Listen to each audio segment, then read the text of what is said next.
Hi friends, welcome back to our channel Rakshu's tips. இந்த video பார்த்துட்டு இருக்கிற எல்லாருக்கும் ரொம்ப ரொம்ப நன்றி. இன்றைக்கி நம்ம இந்த வீடியோவில் என்ன பார்க்க போகிறோம் அப்படின்னு பார்த்தீங்கன்னா, இன்றைக்கி வந்து இந்த வருஷத்தோட முதல் சந்திர கிரகணம் இன்றைக்கி வந்து நடக்க போகுது.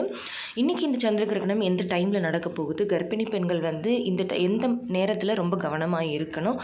அதே மாதிரி நேற்று நம்ம இது சம்மந்தமாக ஒரு வீடியோ போட்டிருந்தோம். அதில் வந்து நிறைய பேர் வந்து சில டவுட்ஸ் எல்லாம் கேட்டிருந்தாங்க. ஸோ அந்த டவுட்ஸையும் நான் இந்த வீடியோவில் உங்களுக்கு வந்து கிளாரிஃபை பண்ண போகிறேன். அதாவது கர்ப்பிணி பெண்கள் வந்து கம்ப்யூட்டரில் ஒர்க் பண்ணலாமா இன்றைக்கி, அதே மாதிரி மொபைல் ஃபோன்ஸ் யூஸ் பண்ணலாமா, வெளியில் போகலாமா. ஒரு சிஸ்டர் வந்து எனக்கு செக்கப் இருக்குது, நான் போகணும் அப்படின்னு சொல்லி கேட்டிருந்தீங்க. ஸோ இப்படி நிறைய விஷயங்கள் கேட்டிருந்தீங்க. அதுதான் இந்த வீடியோவில் நான் உங்ககிட்ட இன்றைக்கி கிளியர் பண்ண போகிறேன். ஸோ நீங்களும் வந்து ப்ரெக்னெண்ட்டாக இருக்கீங்க, இன்றைக்கி சந்திர கிரகணத்தை நினச்சி நீங்கள் வந்து பயப்படுறீங்க அப்படின்னா இந்த வீடியோவை ஸ்கிப் பண்ணாமல் கடைசி வரைக்கும் பாருங்கள். நிச்சயமாக உங்களுக்கு ரொம்பவே யூஸ்ஃபுல்லாக இருக்கும். இப்போ பார்த்தீங்கன்னா இந்த வருஷத்தோட முதல் சந்திர கிரகணம் இன்றைக்கி வந்து நடக்க போகுது. இது வந்து பகல் நேரத்தில் தான் நடக்குது. யூஸ்வலாக சந்திர கிரகணம் வந்து நைட்டு தான் நடக்கும். இந்த சந்திர கிரகணத்தோட நேரம் என்ன அப்படின்னு பார்த்தீங்க அப்படின்னா, இன்றைக்கி காலையில் 9:27 மதியம் 3:29 வரைக்கும், அதாவது 9:30 3:30 நம்ம கணக்கு வச்சுக்கலாம். ஒரு 6 மணி நேரம் இந்த சந்திர கிரகணம் நடக்க போகுது. இது வந்து பகலில் தான் நடக்குது அப்படிங்கிறதுனால நமக்கு வந்து ரொம்ப எஃபெக்ட் வந்து ரொம்ப கம்மியாக தான் இருக்கும். இது வந்து நம்ம இந்தியாவில் தெரியுமா, எங்கள் தமிழ்நாட்டில் தெரியுமா அப்படின்னு பார்த்தீங்க அப்படின்னா, நம்ம இந்தியாவில் தெரியாது, தமிழ்நாட்டில் தெரியாது. பட் வானியல் நிகழ்வு அப்படிங்கிறது எல்லாருக்கும் ஒன்று தான். இப்போ கோள்கள் அப்படிங்கிறது எல்லாருக்கும் ஒன்று தான். அந்த ஒவ்வொரு கண்ட்ரிலையும் வேறு வேறு மாதிரி தெரியுமே தவிர நிகழ்வு அப்படிங்கிறது ஒன்று அப்படிங்கிறதுனால தான் நிறைய பேர் இதை பற்றி வீடியோ போடுங்க அப்படின்னு சொல்லி கேட்டிங்க. அதனால நான் இந்த வீடியோ போடுறேன்.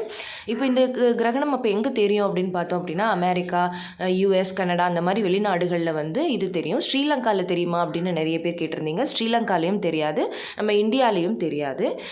அதுக்கப்புறமா பார்த்தீங்க அப்படின்னா நிறைய பேர் கேட்டிருந்தீங்க, இன்றைக்கி வந்து கம்ப்யூட்டரில் நான் ஒர்க் பண்ணலாமா, ஏன்னா நான் வந்து நிறைய ஒர்க் ஃப்ரம் ஹோமில் இருக்கேன், இல்லைனா மொபைல் ஃபோன்ஸ் யூஸ் பண்ணலாமா அப்படின்னு சொல்லி கேட்டிருந்தீங்க. இன்றைக்கி வந்து நீங்கள் நார்மலாக இருக்கலாம், எப்பயும் போல் இருக்கலாம். நீங்கள் வந்து ரொம்ப பயப்படணும் அப்படிங்கிற அவசியமே இல்லை. பட் இருந்தாலும் ரொம்ப யூசேஜ் அப்படிங்கிறத கொஞ்சம் குறைச்சிக்கலாமே தவிர, மற்றபடி அதுவும் ஒரு சேஃப்டிக்கு தான், மற்றபடி வேறு ஒன்றுமே கிடையாது. இதனால் பிரச்சனை அப்படிங்கிறதெல்லாம் கிடையாது. ரியலாகவே வந்து இப்போ கிரகணமாக இருந்தாலுமே, நம்ம தமிழ்நாட்டில் அது தெரிஞ்சாலுமே, இந்தியாவில் தெரிஞ்சாலுமே நம்ம வந்து இவ்வளோ பயப்படணும் அப்படிங்கிற அவசியமே கிடையாது. ஏன்னா வந்து அந்தளவுக்கு கிரகணம் வந்து பாதிக்குமானா இல்லை. ஏன்னா என்ன எவ்வளோ பெரிய கிரகணம் வந்தாலும், யார் ப்ரெக்னெண்ட்டாக இருக்கிறவங்களா இருந்தாலும் யாராக இருந்தாலும் அவங்கவுங்க வேலையை அவங்க பார்த்துட்டு தான் இருப்பாங்க. ஸோ அதனால் நீங்களும் உங்கள் வேலையை நீங்கள் தாராளமாக காலையிலேருந்து எப்பயும் போல் நீங்கள் நார்மலாக இது பண்ணலாம். என்ன அன்வான்டாக வெளியில் போகிறது வர்றது, தேவையில்லாமல் வெளியில் வந்து எக்ஸ்போஸ் ஆகிறது, அதை மட்டும் நீங்கள் அவாய்ட் பண்ணிக்கிட்டால் போதும். அதுக்கப்புறம் வந்து நிறைய பேர் கேட்டிருந்தீங்க, இந்த மாதிரி நான் சொன்ன மாதிரி வெளியிலவே போகக்கூடாது அப்படிங்கிறதெல்லாம் எதுவுமே இல்லை. எங்கள் வீட்டில் வந்து ரெஸ்ட் ரூம்லாம் வெளியில் இருக்குது, நான் வந்து வெளியில் போகலாமா அப்படின்னு சொல்லி கேட்குறீங்க. அந்த அளவுக்கு வீட்டுக்குள்ளேயே ரொம்ப அடைஞ்சு கிடக்கணும். இப்போ கிரகணம்னா சில பேர் வந்து நம்ம என்ன பண்ணுவோம், வீட்டில் வந்து கர்ப்பிணி பெண்களை ஒரு ரூமில் வச்சுட்டு எல்லா ஜன்னல் எந்த வெளிச்சமும் வராத அளவுக்கு அதை வந்து நல்லா லாக் பண்ணிவிட்டு உள்ளே இருக்க சொல்லுவாங்க. ஸோ அந்த மாதிரியெல்லாம் இப்போ இருக்கணுன்ற அவசியமே கிடையாது. ஏன்னா இது வந்து நம்ம தமிழ்நாட்டிலையும் தெரிய போகிறதில்ல, நம்ம இந்தியாவிலையும் தெரிய போகிறதில்ல.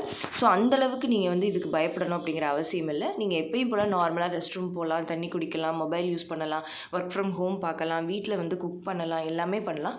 பட் இருந்தாலும் எல்லா விஷயத்துலையுமே கொஞ்சம் கவனமாக இருக்கணும். அது மட்டும் நம்ம பண்ணிக்கணும். தேவையில்லாமல் அன்வான்டாக செய்ய வேண்டிய விஷயங்களை மட்டும் நம்ம இன்றைக்கி அவாய்ட் பண்ணாலே போதும். மற்றபடி இந்த கிரகணத்தை நினச்சி கர்ப்பிணி பெண்கள் யாருமே வந்து பயப்படணுங்கிற அவசியமே கிடையாது. இது வந்து ஒரு நார்மலான ஒரு சயின்டிஃபிக் ஒரு நிகழ்வு தான். ஸோ அதுக்காக நம்ம வந்து பயப்படணும் அப்படிங்கிற அவசியம் கிடையாது.